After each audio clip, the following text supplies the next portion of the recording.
آج جس بات پہ مجھے گفتگو کرنا ہے وہ ہے اعتکاف، کیونکہ آج 18 رمضان المبارک ہے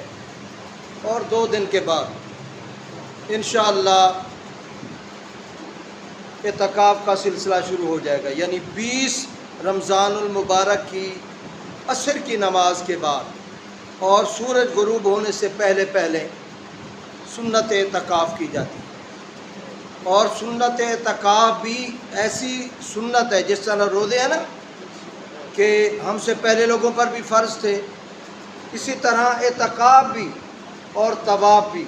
پہلی امتوں پر بھی تھا۔ اللہ تبارک و تعالی نے حضرت ابراہیم علیہ السلام اور حضرت اسماعیل علیہ السلام سے عہد لیا، قرآن پاک کی آیت ہے۔ اللہ تبارک و تعالی فرماتے ہیں وَأَعِدْنَا إِلَىٰ إِبْرَاهِيمَ وَإِسْمَاعِيلَ أَن طَهِّرَ بَيْتِيَ لِلطَّائِفِينَ وَالْعَاكِفِينَ وَالرُّكَّعِ السُّجُودِ کہ ہم نے عہد لیا ابراہیم علیہ السلام سے اور اسماعیل علیہ السلام سے کہ ہمارے گھر کو پاک اور صاف رکھیں اعتکاف کرنے والوں کے لیے اور طواف کرنے والوں کے لیے،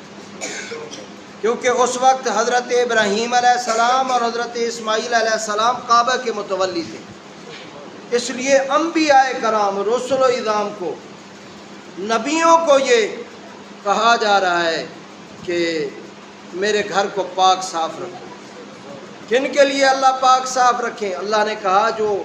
اعتکاف میں بیٹھنے والے ہیں یا جو طواف کرنے والے ہیں ان کے لیے میرے گھر کو پاک صاف رکھیں۔ یعنی اس سے معلوم ہوا کہ یہ جو اعتکاف کرنا ہے یہ صرف ہم مسلمانوں پر، امت محمدیہ پر ہی ضروری نہیں ہے، بلکہ آپ کے اور میرے نبی صلی اللہ علیہ وسلم سے پہلے جو امتیں آئیں ان کے لیے بھی اعتکاف تھا۔ اس لیے اللہ تعالیٰ نے ابراہیم اور اسماعیل علیہ السلام کو حکم دیا کہ وہ اللہ کے پاک گھر کو پاک و صاف رکھیں۔ صاف اور مطہر رکھنے کا حکم ہے، رکوع کرنے والوں کے لیے بھی، سجدہ کرنے والوں کے لیے بھی، اور اعتکاف اور طواف کرنے والوں کے لیے بھی اللہ کے پاک گھر کو صاف رکھا جائے۔ اللہ کے پاک گھر کو صاف رکھنا یہ بہت بڑی سعادت ہے، اس لیے مسجد کا احترام ہے، ایک تقدس ہے، اس کو پامال نہ کیا جائے۔ کتنا احترام ہے، کتنا تقدس ہے، اتنا تقدس ہے کہ آپ کے اور میرے نبی صلی اللہ علیہ وسلم نے بانگ دہل اعلان کر دیا کہ جو پیاز کھا کے، تھوم کھا کے یا کوئی ایسی چیز جس سے اس کے جسم کے اندر سے کوئی بدبو والی چیز ظاہر ہو وہ مسجد میں نہ آئے، گھر میں نماز پڑھے۔ حالانکہ مسجد میں اتنی تاکید ہے، فرمایا اگر تم کسی کے بازوؤں کے، کندھوں کے سہارے پر بھی چل کر مسجد میں آ سکتے ہو تو مسجد میں آؤ اور نماز ادا کرو، اتنی اہمیت ہے۔ لیکن آپ کے اور میرے نبی صلی اللہ علیہ وسلم نے فرمایا کہ جو تھوم کھا لے، پیاز کھا لے، منہ کے اندر بدبو لیے ہوئے پھر رہا ہے، وہ پھرتا رہے لیکن ہماری مسجدوں کے نزدیک نہ آئے۔ آخر کیا معاملہ ہے؟ معاملہ یہ ہے کہ اللہ تبارک و تعالیٰ بھی نفیس بندے کو پسند کرتا ہے، پاکیزہ بندے کو پسند کرتا ہے۔ اس کے پیارے نبی صلی اللہ علیہ وسلم بھی پاکیزہ بندے کو پسند کرتے ہیں، نفیس بندے کو پسند کرتے ہیں۔ یہ آج کا جو جمعہ ہے نا، اس دن غسل کرنا سنت ہے، غسل کرنا، مسواک کرنا سنت ہے، سرما لگانا، تیل لگانا، خوشبو لگانا، اچھے کپڑے پہن کر آنا، کیونکہ آپ کے اور میرے نبی صلی اللہ علیہ وسلم نے نہیں کہا کہ یہ جمعہ جو ہے یہ عید ہے۔ آپ کے اور میرے نبی صلی اللہ علیہ وسلم نے بھی کہا ہے، اللہ نے بھی کہا ہے کہ یہ عید کا دن، لہذا اس دن بالکل جس طرح عید کے لیے تیاری کر کے آتے ہو نا، جمعہ کے لیے بھی ویسی تیاری کر کے۔ تو اللہ کے پیارے نبی حضرت ابراہیم علیہ السلام اور حضرت اسماعیل علیہ السلام کو حکم دیا گیا کہ وہ مسجد کو پاک، صاف اور مطہر رکھیں، اور کوئی ایسی چیز مسجد میں نہ ہو جو اعتکاف کرنے والوں، طواف کرنے والوں اور رکوع و سجود کرنے والوں کو تنگ کرے یا تنگی کا باعث ہو۔ لہذا مسجد کی صفائی ستھرائی ضروری ہے، اور یہ صفائی ستھرائی کرنے والا جو شخص ہے وہ یہ نہیں ہے کہ وہ کوئی عام شخص ہے، وہ انبیاء کرام رسول اعظام کی فہرست میں ہے۔ ہاں، کیونکہ اللہ نبیوں کو کہہ رہا ہے، کسی اور کو تو نہیں کہہ رہا کہ مسجد کو صاف رکھو، میرے گھر کو صاف رکھو۔ وَعَهِدْنَا، اللہ کہتا ہے میں نے عہد لیا عَلَىٰ إِبْرَاهِيمَ وَإِسْمَاعِيلَ أَن طَهِرَ بَيْتِيَ لِلطَّائِفِينَ وَالْعَاكِفِينَ وَالرُّكَّعِ السُّجُودِ۔ لہذا جو مسجد کی صفائی کر رہا ہے وہ یہ نہ سمجھے یار مجھے لوگ کیا کہیں گے، یہ تو صفائی کرنے والا، یہ تو خاک روب ہے۔ نہیں نہیں، اللہ کے گھر سے جو ایک تن کا بھی اٹھاتا ہے اللہ تبارک و تعالیٰ اسے اس کا ثواب عطا۔ اس لیے مسجد میں آئیں، پاک صاف ہو کر آئیں، صاف ستھرے ہو کر آئیں، خوشبو لگا کر آئیں، اللہ تبارک و تعالیٰ اس کا آپ کو اجر عطا فرماتے۔ دیکھو آپ آ گئے، نہا لیا، سارا کچھ کر لیا، تیاری کر کے آئے،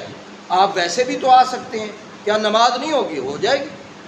ایک بندے نے اچھے طریقے سے وضو کیا ہے، آ گیا مسجد، نماز اس کی بھی ہو جائے گی، نماز اس کی بھی ہو جائے گی جو کہ تیاری کر کے آیا، اچھے کپڑے پہن کے آیا۔ اور فرمایا کہ جو جمعے والے دن نئے کپڑے پہن لے نا، نئے کپڑے،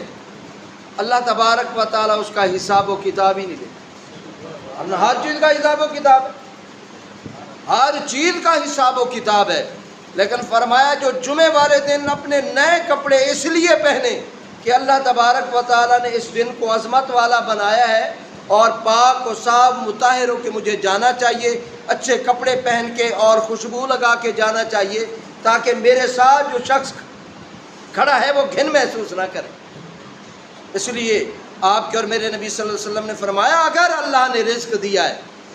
تو شادی کے لیے تو نیا سوٹ ہم سلوا سکتے ہیں نا، کوئی پارٹی ہے اس کے لیے بھی ہمارا نیا سوٹ تیار ہو جاتا ہے،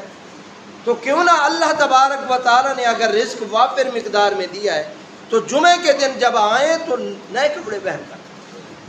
اچھے کپڑے پہن کر، صاف ستھرے، نئے میسر نہیں ہیں، ان کو دھلوائیں، دھلوا کے صاف ستھرے کر کے پہن کے اور خود بھی صاف ستھرے ہو کے آئیں، بڑا ثواب۔ جمعہ نماز اس کی بھی ہو جائے گی جو صرف وضو کر کے آئے، اور جمعہ نماز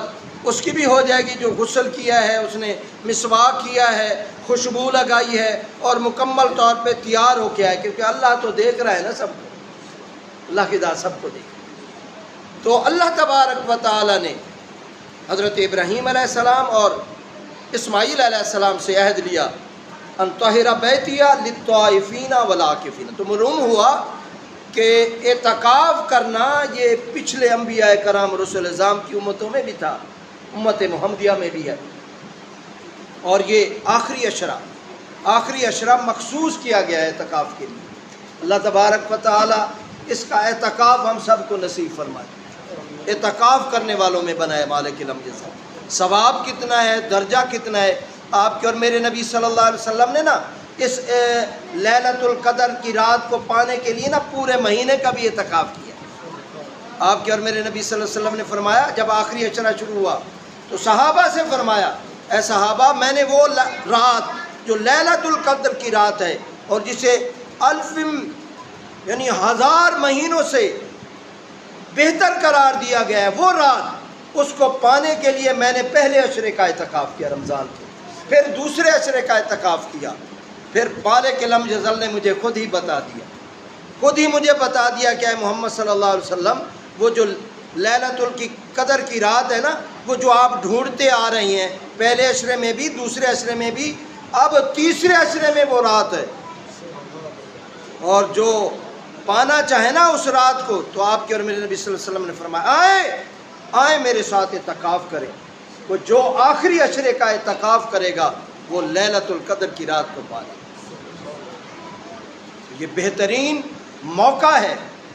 آگے پیچھے بندے سے سستی ہو جاتی ہے اور پتہ بھی نہیں ہے کہ 21ویں کی رات ہے۔ یہ بھی آپ کے اور میرے نبی صلی اللہ علیہ وسلم کو بشارت دے دی گئی کہ پورے 10 دن نہیں بلکہ ان میں جو طاق راتیں ہیں نا، طاق راتیں، 21ویں کی رات، 23ویں کی رات، 25ویں کی رات، 27ویں کی رات، 29ویں کی رات، 29ویں کی رات بھی یہ رات ایسی ہیں کہ ان راتوں کے اندر اللہ تبارک و تعالیٰ نے اس رات کو پوشیدہ رکھا ہے، وہ جو لیلۃ القدر کی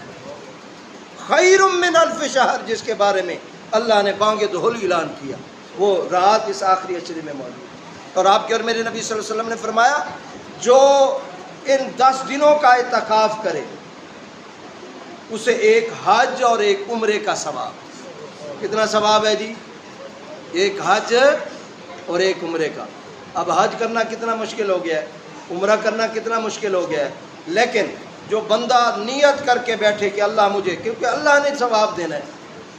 وہ چاہے آپ سفر کر کے جائیں پھر بھی ثواب نہ دے، اللہ تبارک و تعالیٰ کو، یعنی سفر کیا ہے، پیسے بھرے ہیں، ٹکٹ بھری ہے، بڑے خرچ اخراجات کیے ہیں، وہاں پہنچ کے بھی اللہ قبول نہ کرے، کیا کر سکتے ہم؟ کچھ نہیں کر سکتے۔ وہاں پہنچ کے بھی بندہ یہی التجا کر رہا ہے، اے اللہ تو میری طرف سے قبول فرما لے، اے اللہ تو میری طرف سے قبول فرما لے، مجھ سے کوئی غلطیاں کوتاہیاں ہو گئی ہیں اس دوران طواف کے اندر اور صفا مروہ دوڑنے کے اندر، یا باقی جو بھی ارکان ہیں ان ارکان کے اندر اگر مجھ سے کوئی غلطی ہو گئی ہے، اے اللہ تو معاف کر کے مجھ سے یہ قبول فرما لے۔ اور اگر جو نیت کر کے بیٹھے، آپ کے اور میرے نبی صلی اللہ علیہ وسلم نے فرمایا مبرور یعنی مقبول حج اور عمرے کا ثواب۔ اللہ ہم سب کو عمل کی توفیق بخشے اور اللہ کرے ہم معتکف بن جائیں، اعتکاف کرنے والے۔ دنیا کے کام سارے ہوتے رہتے ہیں، ہم مر بھی جائیں گے پھر بھی دنیا کے کام چلیں گے، تو بندہ یہ نہ کہ یار میں 10 دن بیٹھ گیا تو میرا کیا بنے گا، میرے گھر والوں کا کیا بنے گا۔ آپ 10 دن بیمار ہو جائیں، مہینہ بیمار ہو جائے، گھر والے کیا کوئی کھاتے پیتے نہیں ہیں، آپ 4 روپے پہ پڑے ہیں پھر بھی سارے معاملات ہو رہے ہیں۔ تو یہ کوشش کیا کریں، ہمارے ہاں یہ ٹریجڈی عالمیہ ہے کہ بندے کو ڈھونڈنا پڑتا ہے، بھئی آ جاؤ یار منت ہے تمہاری، آ جاؤ اللہ کے گھر میں بیٹھ جاؤ اعتکاف کے لیے۔ اللہ کرے اس مرتبہ ایسا نہ ہو، کوئی لوگ تیار ہو جائیں اور اللہ کے گھر میں اعتکاف بیٹھیں۔ اللہ تبارک و تعالی ہم سب کو معتکف بنائے، اور اللہ تبارک و تعالی ہم سب کا بیٹھنا قبول فرمائے، اور اللہ کی بارگاہ میں التجائیں دعائیں کرنا قبول فرمائے، اور جو آخری عشرے میں بیٹھ جائے اللہ تبارک و تعالی اس کو لیلۃ القدر نصیب فرما دیتا ہے۔ بات ہی ایسی ہے، معاملہ ہی ایسا ہے، گھڑیاں ہی ایسی ہیں، ساعتیں ایسی ہیں کہ اللہ تبارک و تعالی اسے لیلۃ القدر کی رات کا ثواب عطا فرمائے۔